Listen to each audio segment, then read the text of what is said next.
Good morning to all our audiences joining us today in the session on hygiene literacy, a key to a safer future, which takes place during the European Health Forum Gestein this year. And we are all gathering together virtually to discuss the important topic of hygiene as a public health measure. My name is Christine Sørensen. I'm the president of International Health Literacy Association and founder of the Global Health Literacy Academy. And I'm moderating this session today with Lars Munter. And Lars, maybe you can introduce yourself.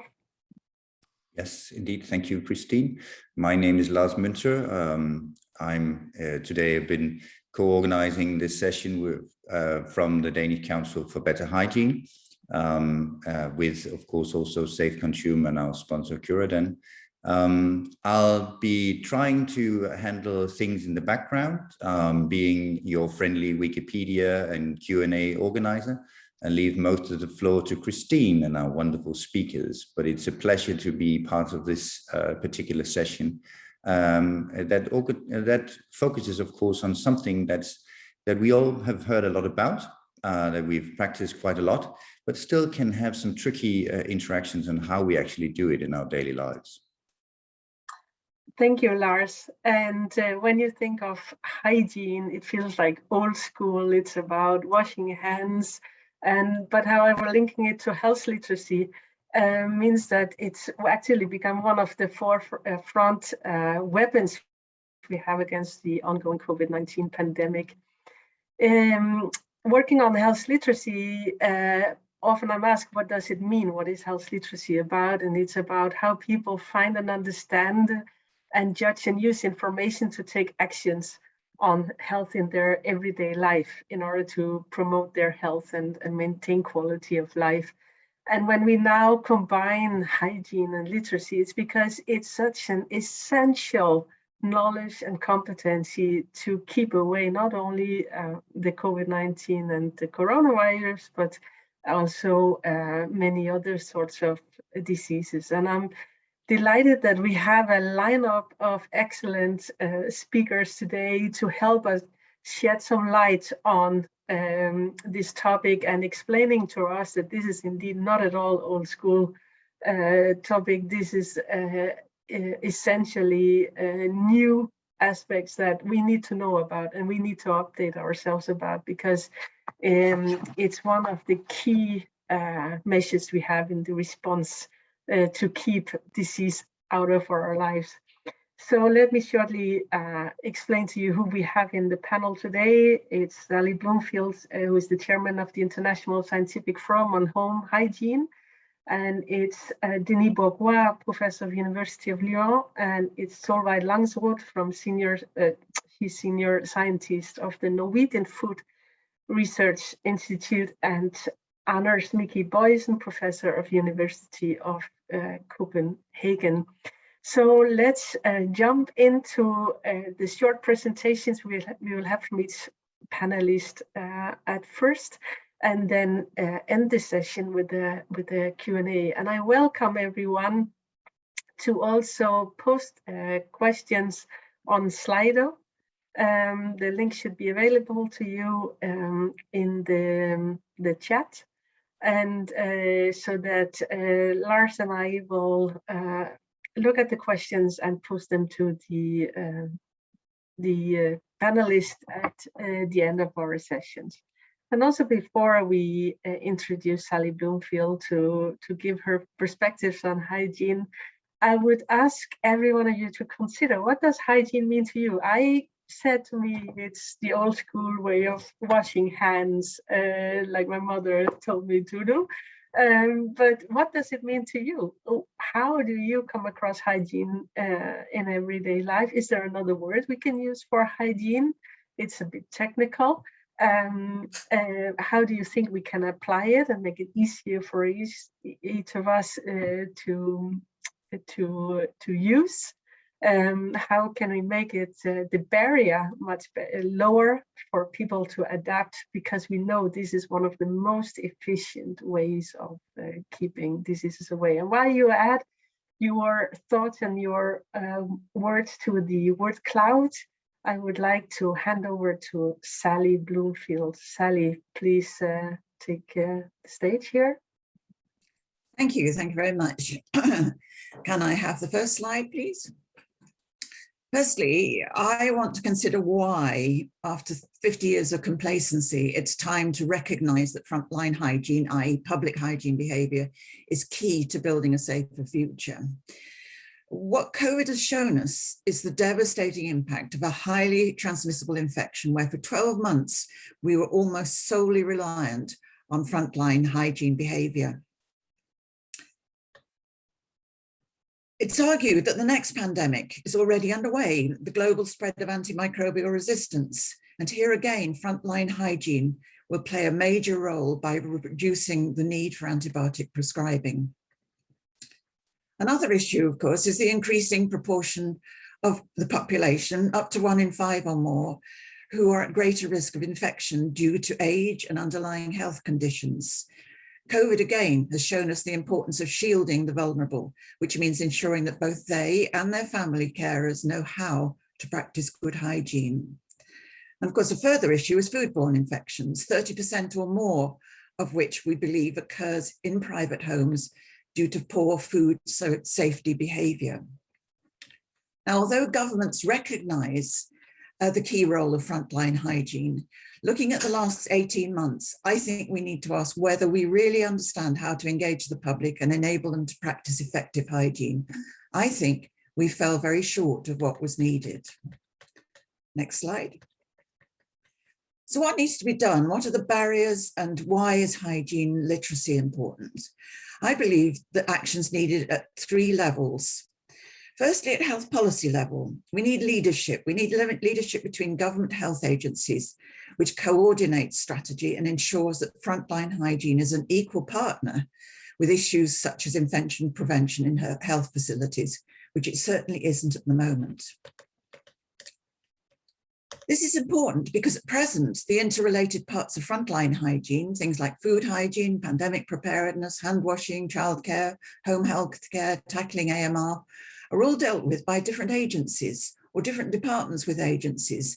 And that means that the advice the public receives is fragmented. We need to look at hygiene from the point of view of the family and how they see it.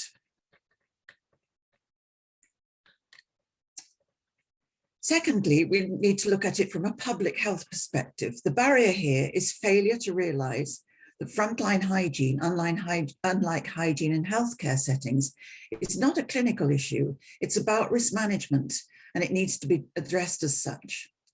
To do this, the International Forum on Home Hygiene has been developing an approach based on risk management, as used by the food industry, to control microbial risks in food products. We call it targeted hygiene. What this means is focusing hygiene practices at the times, we call them moments, and in the places that matter. Examples of key moments, of which we believe there are 9 in our home and everyday lives, are things like handling and preparing raw food, using the toilet, taking care of domestic animals, and so on. At each of these moments, the places, what we call the critical control points where we need to practice hygiene, are obviously different, but typically it includes hand hygiene, hygiene of contact surfaces that come into contact with food, and of surfaces which are frequently touched by family members. What targeted hygiene is a holistic approach which looks at hygiene from the point of view of the family and how they see it. It recognizes that all aspects of hygiene, toilet hygiene, food hygiene, protection against COVID, are based on the same fundamental principles. And this ensures that the hygiene advice is consistent and is focused on preventing spread of harmful microbes so that we're not exposed to them.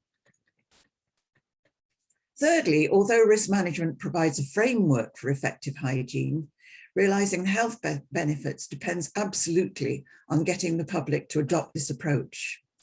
The barrier here is public misunderstanding of hygiene and how it differs from cleanliness. A recent European poll showed that the public have very limited understanding of the concept of targeting hygiene practices and still tend to believe that the way to keep the family safe is by regular cleaning and disinfection of the home rather than acting at risk moments. What this means is that if behavior change strategies are to be successful, they must be accompanied by public education on the basic concepts of targeted hygiene and risk management. But for this to happen, it must involve all those who communicate with the public, from health agencies right through to public health workers, to the private sector particularly, and very importantly, the media. It's only by collaborating to promote hygiene literacy as well as consistent advice on hygiene practice that we will realize the health benefits that frontline hygiene can deliver. Thank you very much for listening, and back to you, Christine. Thank you very much, Sally. And I'm wondering, you're mentioning that there is this gap and that you think people don't really have enough knowledge in general. How do you think that gap has been created? I mean, this is some part of it is basic knowledge that we should know.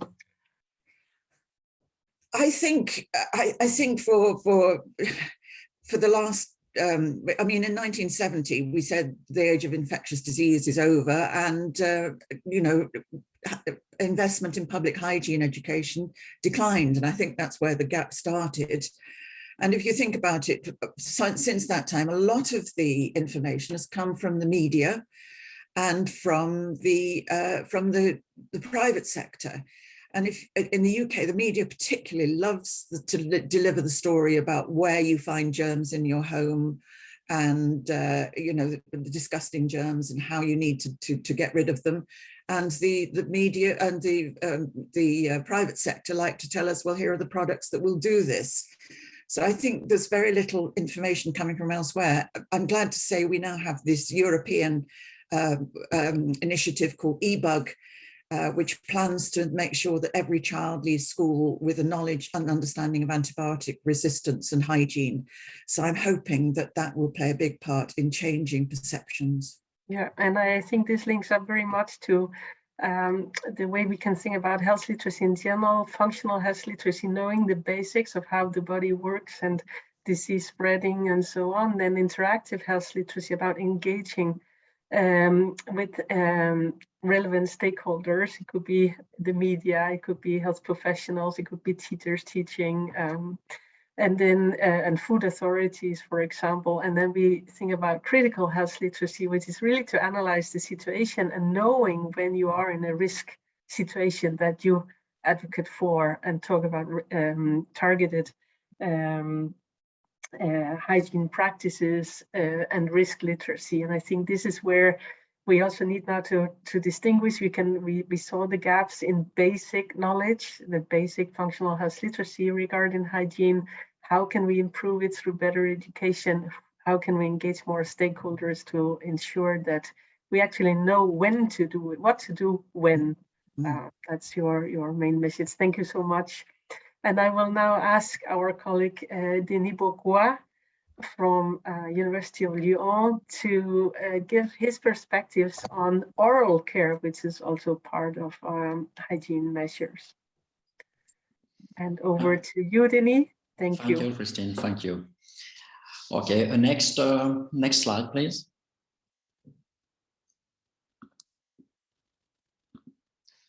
Okay. I think that carry periodontal problem and chronic disease, as we have somewhat forgotten, are not a fatality. Since the year 1950, oral health has gone through a period of transition with several political statements.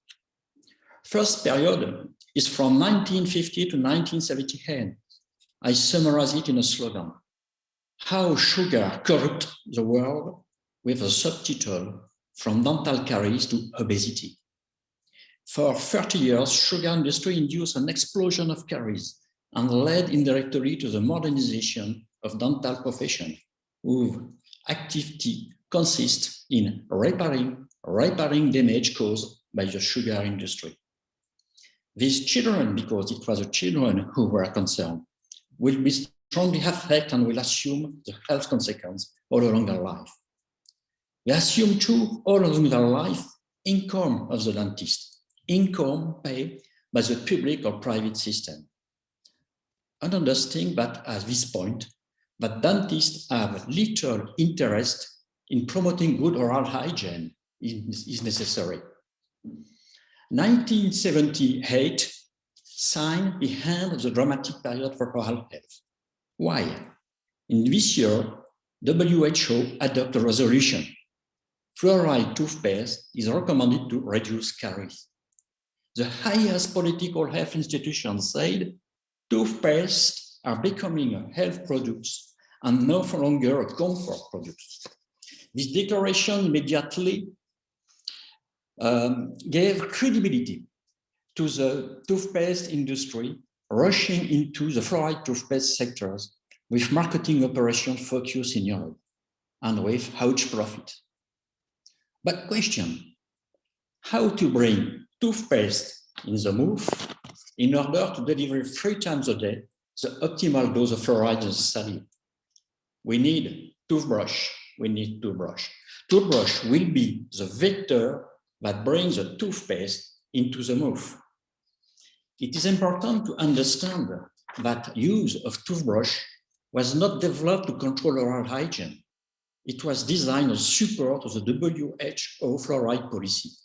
At this point, we are not talking about hygiene.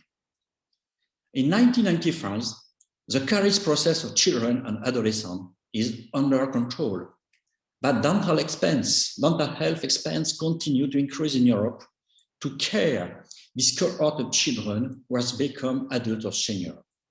This is a famous lifelong cycle of chronic disease. Ladies and gentlemen, during the last 20 years, a key factor in oral health has been excluded. Focus on the management of the consequence of caries, dental professionals and so politicians have not taken into consideration the evolution of scientific knowledge. We are today in the field of inflammation. In adults, bacterial complex in the oral cavity change. Pathogens no longer focus the tooth anymore, but the gingival and periodontal tissue. Nothing to do with caries. On this point, fluoride is powerless. To date, periodontal disease are the first prevalence disease in chronic disease.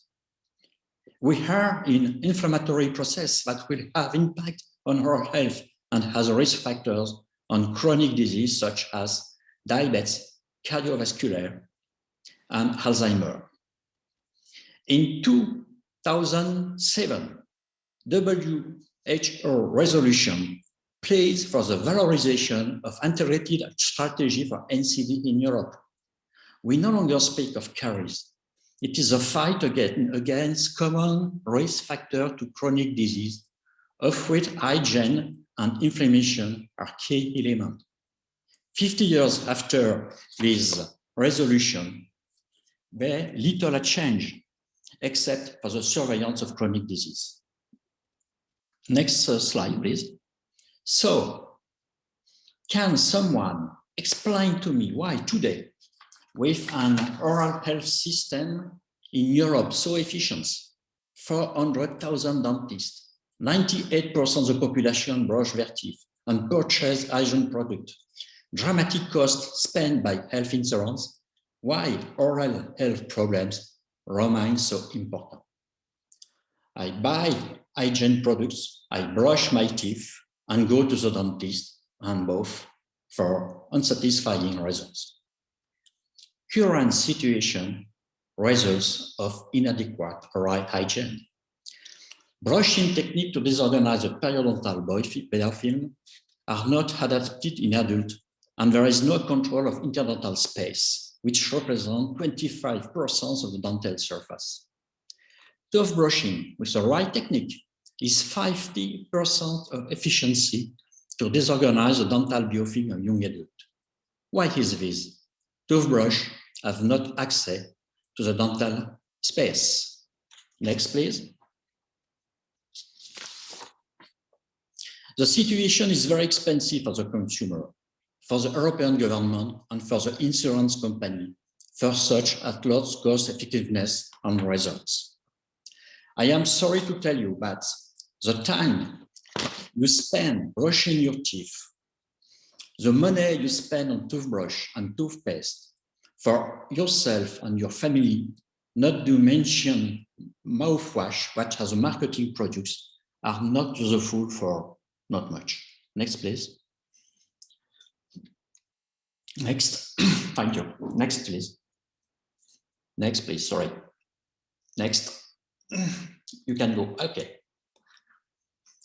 The last, next. Ladies and gentlemen, I have a question. How can we solve this unacceptable situation with regard to current scientific knowledge? Political recommendation exists within Europe, but we have an health system that does not perform its missions. Dental faculties still stuck on formal models and industry are still focused on their profitable market in the context where the quality of the product sold is questionable. Thank you for listening. Thank you, Denis Bourgois. There is a question for you in the chat after this very interesting presentation. And you were asked, to what extent is there a direct link between dental health coverage and oral health? Dental health is not covered in several European countries. Yes, of course. We are mainly focused in industrialist countries. When I spoke WHO recommendation in 1970 on fluoride, of course, it was mainly focused in the industrialist countries because sugar was in links with caries. So there is a big gap in terms of situation, prevalence, incidence, and so on between developing countries and European countries. So thank you so much for highlighting this point, and we'll come back to this and bring the word to our colleague Solveig Langsrud. I encourage everyone to add your ideas of what does hygiene literacy means in the word of hygiene in our word cloud. You find the link in the chat, and also to post questions in our Slido so that we can post those questions in our Q&A in a moment. Thank you so much, Denis Bourgois, and I will hand over to our panelist, Solveig Langsrud from the Norwegian Food Research Institute. Thank you. Thank you.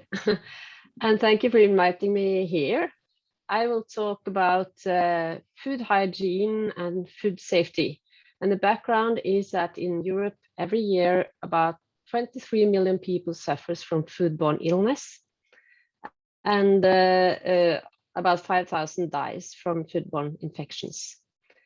I am a coordinator of a large European project where we look for strategies to mitigate risk, to help consumers themselves mitigate risk from foodborne infections.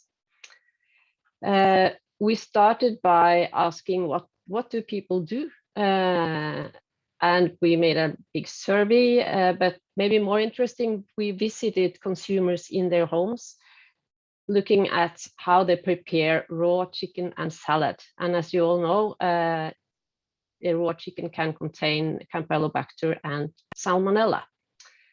And we were very surprised to find that it was really large differences between European countries. In Norway, where we have no Salmonella on chicken and very low numbers of Campylobacter, people were very concerned about pathogens on chicken, and they washed their hands and they washed knives and chopping boards and everything after preparing chicken. And also in the UK, people were aware of that it could be pathogens on chicken. But in the countries with where it is more common with pathogens, people were not aware of that they should have a good hygiene when preparing chicken. For example, it was quite common not to wash your hands after touching raw chicken. It was quite common not to wash knives before a chopping board before using it for salad. And as an example, in Romania, we had a couple of occasions where people, well, they washed their hands, but they washed that in the same water that they had used for rinsing chicken. So it had really no effect. So it was quite clear for us that people across Europe are not aware of how to handle the pathogens or contaminated food that they get into their kitchen.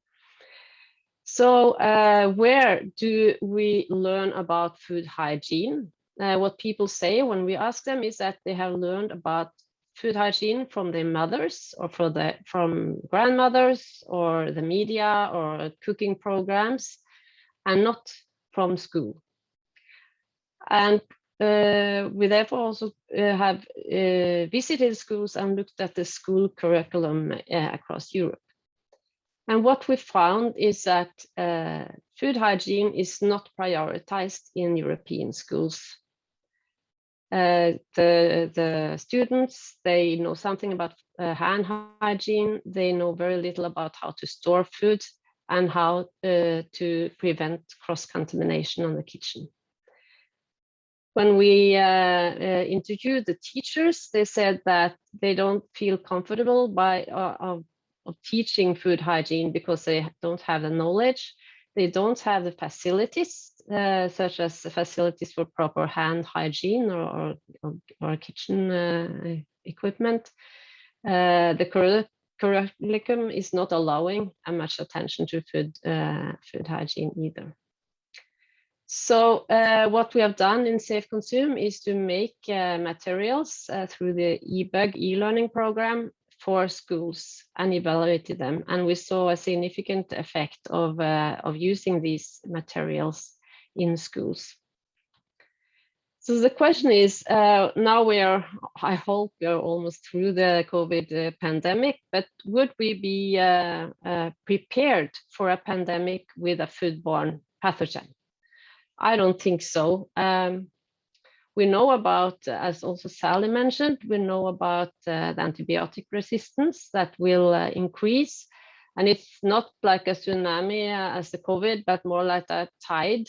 So we don't really react. It's a lot of research on the microbes, but not a lot of research on how people should protect themselves. As for COVID, when it started, we didn't know if hand washing was efficient, for example. And we could also think, what if we get a norovirus that is more virulent? Norovirus is already killing 50,000 children in the world each year. What if it becomes even more virulent? Will people be prepared?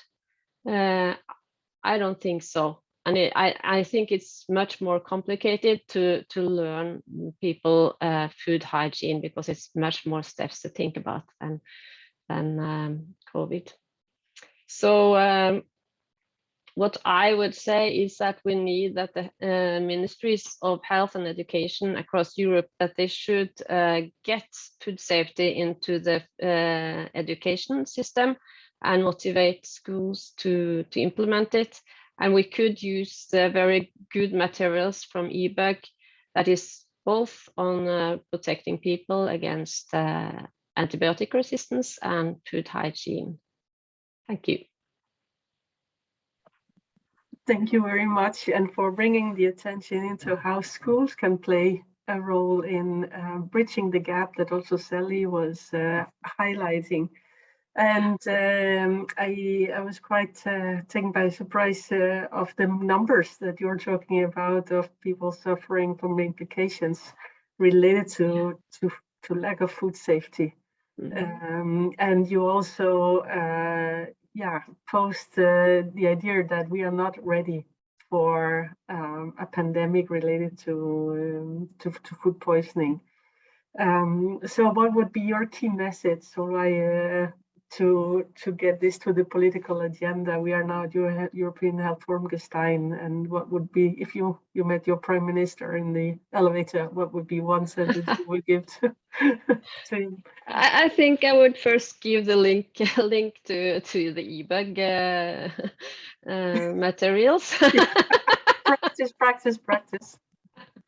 Yes, I think so, because what we see is that even when you're an adult, even when you think you're doing good hand hygiene, the habits are already there. It's maybe too late to do anything about it.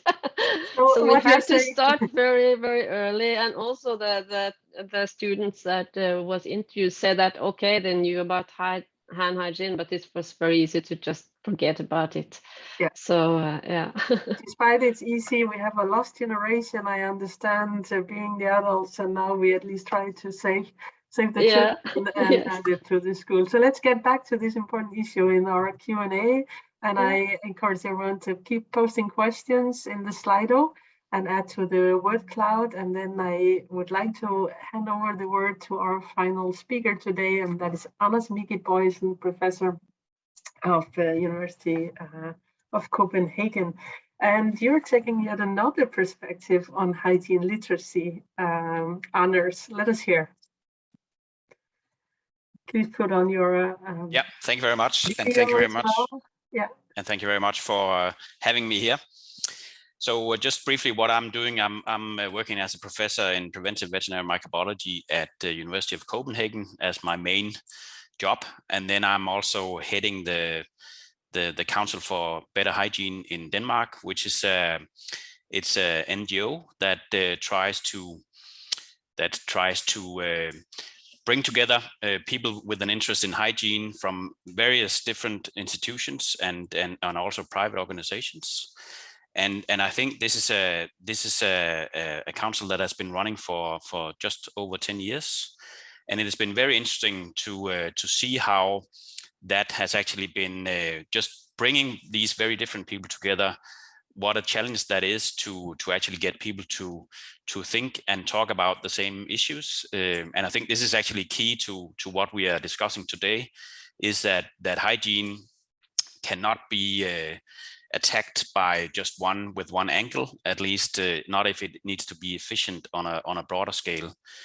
And I think this is actually one of the key issues that we should face in the future, that I mean, no matter which challenge we have that is based on, or that could be targeted by better hygiene, it will very often include people from very different backgrounds and from very different levels in order to be efficient. And we have at least if you look at the more clinical side of things, or how should I put it? We have this One Health. What's it called? It's a paradigm where we try to combine medical, veterinary, and also environmental issues into addressing the same problem. And while a lot of people think One Health is a very good way of doing things, it doesn't really take place very often.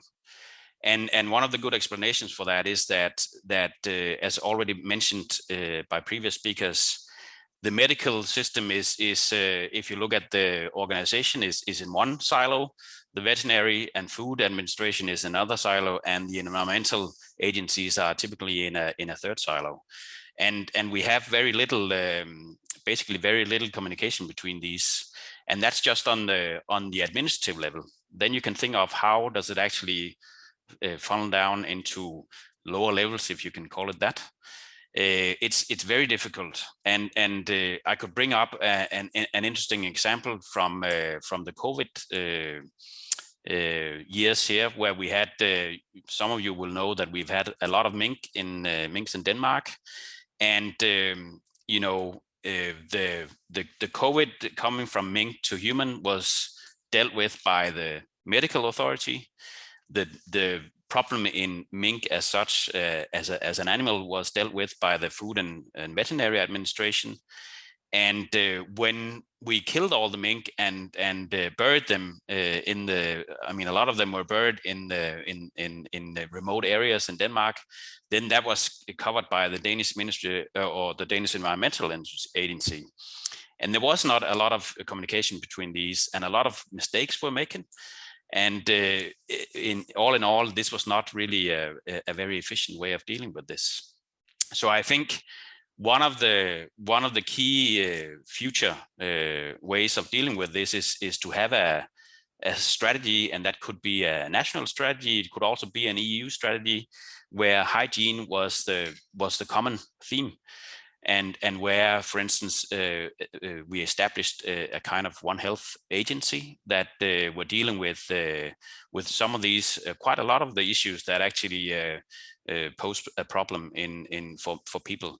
I think this is very important to consider in order to because I think for future sort of pandemics or maybe just epidemics, this is something that we will face the same problems, where we run into miscommunication or simply lack of communication, and also lack of understanding of what is actually the need. Why is it important we do it like this? How could we do it in a much more efficient way? So this is at least one message I think should be brought up. Then I think another part is this about the educational part, which has been mentioned several times already. I think it needs to start very early. I think we need to start while kids are in kindergarten and go all the way up through the systems, primary school, secondary school, and also what we see, at least I'm teaching. We've had the pleasure of teaching veterinary students and medical students on the same course, on a One Health course in Copenhagen. And it has been really, really interesting for me to see how the different perceptions of what is actually hygiene, what is One Health. So the students, medical and veterinary students, learn a lot from each other. I mean, they get insight into why do we do it like this, and how can we do it in the future. They have very good ideas.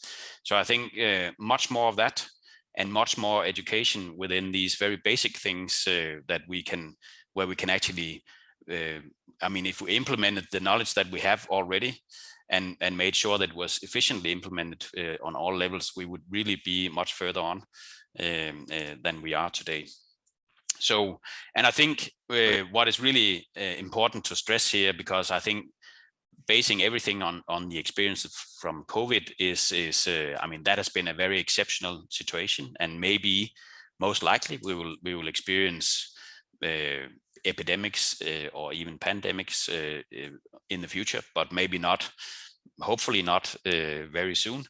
But as already mentioned too, the AMR crisis, which is moving steadily ahead, we need to look into that, and I think it's well in time to do something with it now. We have big differences within Europe in terms of how are antimicrobials used. Why do we at all need to use them? In many cases, it's not necessary, at least if we have good hygienic practices. And if you look into food safety, I mean, we import a lot of foodstuffs from other parts of the world. So even if we have, you know, a better way of doing it in Europe, we need to address how, and we need to make sure that food products are actually treated in the way that they should be when we import. And we do import a lot of foodstuff from outside Europe. So I think these are things that needs to be put high on the agenda in the future, in order to prevent a lot of these basic infections that we will deal with. Yeah, so that was my 5 minutes, I think. Thank you so much for bringing up all these perspectives. As I heard you're talking about systemic approaches that we need to incorporate as a political issue, but also design systems that bridge silos. And you argue that we should actually bring much more focus to bringing different disciplines together. You have an example of bringing medical students and veterinary students together, and that they learn from each other already during their studies, because we see that in practice they will operate in silos. So is there a way to change this and also start it in kindergarten? You started your presentation with the concept of One Health, and do you think that having another concept will make more clarity to making these changes that you argue for? Will One Health be a help, or will it be another, fancy buzzword that we use? I think for now it is mostly a fancy buzzword. I don't think One Health is really practiced many places. People like to talk about it and like to make centers, One Health centers, typically vertical centers. And that's really not very effective, I think. And I think it comes down to, or back to, like, let's say I mean, Sally mentioned these risk assessments. I mean, so we need real risk assessments that focus on the real problems and not sort of background noise. But if we need to have risk assessments made where people from different fields are actually chipping into it. So the right questions are asked at the right time. So if you only have a medical perspective, you will only get feedback that fits to the medical perspective. But that there may be, like in this case, a veterinary and an environmental perspective to it too, which may be dealt or have to be dealt with in order to make an efficient intervention. Yeah, thank you. Yeah. Okay. So let's ask everyone to put on from the panel to put on their cameras, and while you do that, let's have the results of our poll. You were asked or invited to share your thoughts on how we can interpret the word hygiene, and let's see the poll here. Thank you so much. So this is a lot of you said it. This is really health related and a preventive measure. And it has to do with our daily routines. And we heard some examples from hand hygiene to food safety to oral care. And I see also that many of you link it to the measures that we have taken to beat now COVID-19, but also really bringing it back to daily life. And I think it was Johannes that said, the pandemic was extraordinary, but we are facing this every day. It's part of not even the epidemic, but we see food poisoning and transmission of diseases as a everyday happening, and it is so easy to prevent.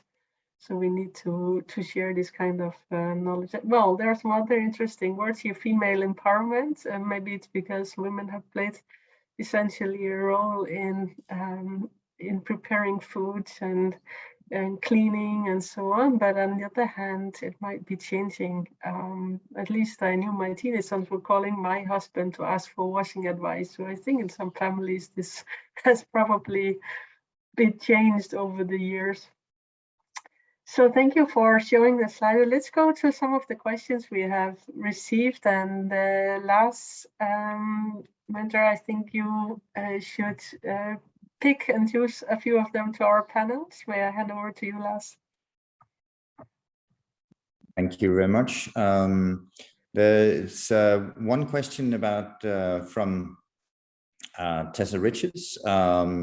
If it had been working well, the One Health paradigm, what difference would it have made in the public practice or communication with the public? I will also start my video so you can actually see me while I'm talking. But as mentioned from Tessa,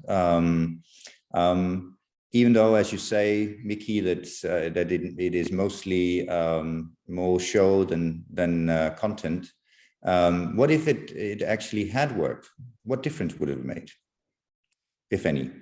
I'm quite sure that it would. I mean, okay, so when it doesn't work, it brings a lot of confusion, and I think people get this perception that the authorities are not quite sure of how to deal with this, and if there's this uncertainty, then people tend to, or the general public tend to, I think, get a little bit frustrated, or at least not think that there's a lot of authority behind this. So if the authorities argue how should you deal with this all the time, then I'm quite sure you see this effect of people not really paying attention to it. So I think this is at least also what we have learned from the vaccination campaigns, that in these countries where you have a very clear message that and people trust the authorities, you have a very high people get vaccinated, but if you don't, people don't trust the authorities. This is a quite different story. And a very short, maybe question for you also, Miki. One Health Agency, are we talking about a European EMA on hygiene? What's the...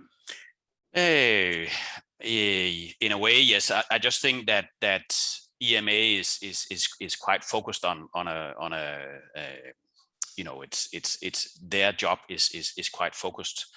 This will be, I mean, hygiene is very broad. Extension of the ECDC maybe instead? Yeah, could be in a way.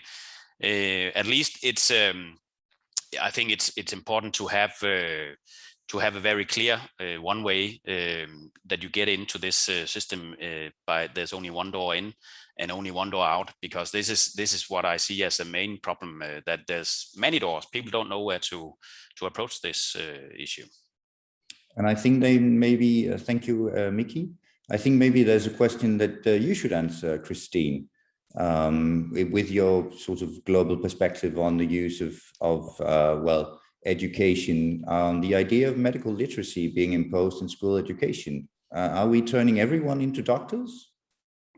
Well, actually, I don't call it really medical literacy. That's not my expertise. I work on health literacy, and that covers healthcare and disease prevention and health promotion and health protection in general. So I definitely advocate for people being more empowered and to be able to take decisions on their own health and knowing when and to go to the doctor and why, and have also much more informed correspondence and communication and collaboration with experts, whether it's about food safety or medical issues, so that we are much more engaged in not only health but also well-being, and are able to do what we can to improve quality of life, because disruptive. And this whole discussion reminded me of an initiative we had in my kindergarten when my kids were small, and we introduced hygiene as a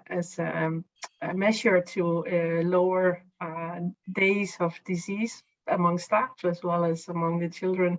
And we did see that for the smaller ones, we were able to lower it with 1/3 in one part of the kindergarten, for the older ones for half of the days that they were ill, and the same for staff. So it did have of course, statistically, this is not very sound, but we did see in that particular house that making hygiene songs and washing hands much more would help. And that meant that it was more sustainable, and they saw the staff much more present in the kindergarten, and also parents didn't have to take so many sick leaves off. So it pays off also at a social account.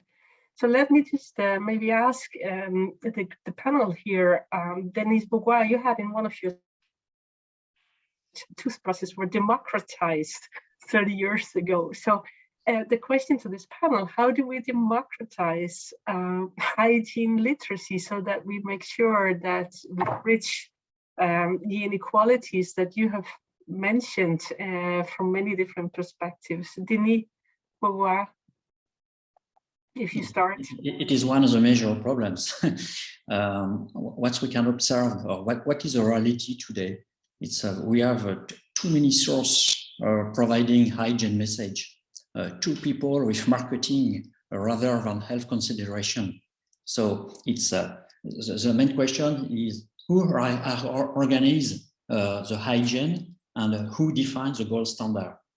It's sure that we have the problem of quality in terms of communication, and for people it's very, very difficult to understand what will be the best solution in order to identify the key message. Yeah, thank you. And Solveig, you're talking about food hygiene. How do we democratize? Is it part of school work or? Yeah, I believe that in the dentists today, we are talking about oral hygiene. Yeah? So dentists today, for many reasons, do not communicate very much with their patients about oral hygiene. If we have to invest, we have to invest in dental students and not in dentists, by changing the curriculum mentality, by making them full systemic, what we discussed before, health factors, and not only care actors. For me, it's a priority. And in this way, inside the curriculum, oral hygiene must be attractive for the future professional in their curriculum. Because if it is attractive for the dentist, it will be attractive for the patients. Thank you so much. And Solveig Langsrud. Yeah. Yes, we have been talking a lot about schools, but of course we could also work with hygiene in other areas, such as market actors. It is a lot of attention now on food waste and other topics when it comes to food and nutrition and so on. So, and I think it's a potential also to think about food hygiene when designing kitchens, for example. But also, as I said, in the schools and maybe also kindergartens, as you say, we could start there to have better habits. Yeah. Thank you. Sally, I'm wondering, because you're talking about risk literacy and that we should be much more aware about risk and when we're at risk and when we are not. But isn't there a risk of inducing more fear into the population? Yeah, I think that's it. I think that's a very good point. And I think in future, we're going to have to view our microbial world very differently, because we now have the situation where we realize that exposure to these microbial old friends, which are parts of making a microbiome, which is vital for our health. So we've got to learn to understand how to protect ourselves against infection, but at the same time allow exposure to the microbes we need. So we've somehow got to change the concept that hygiene is not something that's nasty and dirty and it's about little animals with arms and legs and pitchforks. We've got to learn about a microbial world that we live in and is part of us. So I think we've got to make hygiene part of healthy living. It's something that we aspire to. We eat well, we exercise, and we have a healthy respect to hygiene, but we won't do that. I mean, we only had to see the reaction to COVID, which was people going out and fogging the streets and fogging subways in the belief, there's no surface we won't scrub to make this COVID secure. We've got to get the public away from this idea that germs are associated with dirt, and getting rid of dirt is the way to protect your health. So I think risk is one way of actually producing much more positive, because it allows people to say, oh, well, this is where the risk is. And therefore, so I think making people more risk literate will not make them more fearful. It would make them more able to make decisions. So no, thinking about it and answering the question, I don't agree with you. I think risk literacy is very important, very important. So when people can't see it, they won't believe it.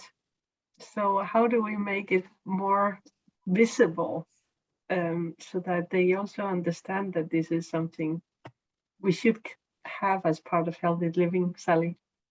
That is difficult, because it's, unseen things are things you are fearful of. And it's in part, people always say, well, can't we visualize? The only thing we can do is to use these ultraviolet powders that you can't see until you shine over. And that's a wonderful way of demonstrating to people. But I think it's amazing that we have, we've really taken on the mantle of conserving nature and animals and things like that. And we see lots of wonderful television programs about nature, but we never do it with our microbial world.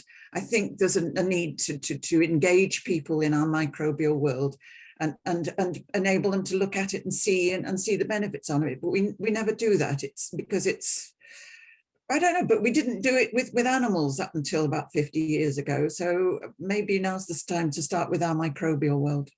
Yeah, thank you. And there's no doubt that the whole animal health and hygiene literacy was a part of the foundation for the European community due to not respecting borders, and that we saw the mad cow disease and establishing the European Center of Disease Control. So It is there on the political agendas. We heard from others, it is part of healthcare staff's education. We've heard from Solveig that there is some part also of curriculum in schools, but still it's not good enough. So making a final round of comments before we have to finish in a few moments. What would be your key wish for the future, either in practice or to our policymakers? Anders, if we start with you, what is your key wish on this? When we meet in 5 years at European Health Forum Gastein, what would have happened? I hope that we can, well, one thing is to establish these common agencies in a way. That would be one sort of practical way of addressing this. Another way is to now we have people understand very well the whole issue about climate and CO2. I think if we in another way could force people to think about hygiene in the same way. I mean, so we had and that would require some kind of that every time you build a new school, for instance, how does hygiene should be one way, or should be one aspect that you always should get around. Mm-hmm. So in that sense, having that as a one key measure that should be addressed every time you make something new. Yeah. And Denis, when we meet in 5 years at European Health Forum Gastein, what would you have achieved in this field? Yeah, for 2 or 3 points. First, I think we have to think globally. Not to think to be the advocacy of each area, move, hair, and so on. We have to think globally because the finality is a health system. First point. Second point, I believe that we need to have a consensus or evidence-based study in order to prove. We are discussing about microbiome, for example, in order to prove the effect of hygiene activity with scientific study. It's difficult because we are in a qualitative area, but focus, for example, with microbiome, impact of microbiome on health, the disorganization, and so on. I think it's a very important point. And last point, we need to be very close with decision maker and politician. Without politician, it's very difficult. Thank you. I fully agree with you, but we are here meeting at European Health Forum Gastein where there are many decision makers, so hopefully they're joining this session today. Solveig. I hope that in 5 years that hygiene has a much higher status, that everyone has understood, both single persons and policymakers, that it's crucial to have focus on practical hygiene to combat further future pathogens. Yes. Yeah. We hope so. Sally, are you as positive? I echo what Solveig said. It's having more focus, and I think it's got to come at government level. You go to WHO and you find that food hygiene is dealt by one agency, childcare is another, and you walk around and nobody will talk to everybody. It needs somebody to be given responsibility for hygiene in home and everyday life situations, and to take the mettle and make sure that it has equal recognition, and that it's looked at from the point of view of the family. That it's not agency convenient, it's looking at it from the point of view of the family. Yeah. And I don't think they recognize it, because the trouble is that hygiene in home and everyday life is generally a side issue. With pressures on budgets, it always comes at the bottom of the pile. It's got to be given recognition and leadership in its own right. Yeah, time for top-down approach as well as bottom-up. And over last, I would like you have organized this session on behalf of the Danish Council for Better Hygiene and Safe Consume, and sponsored by Curadan. What kind of impact would you see in 5 years? Well, especially to see it being used both in education and design, especially in schools. That's where it starts, schools for ordinary citizens, but certainly also schools for healthcare professionals.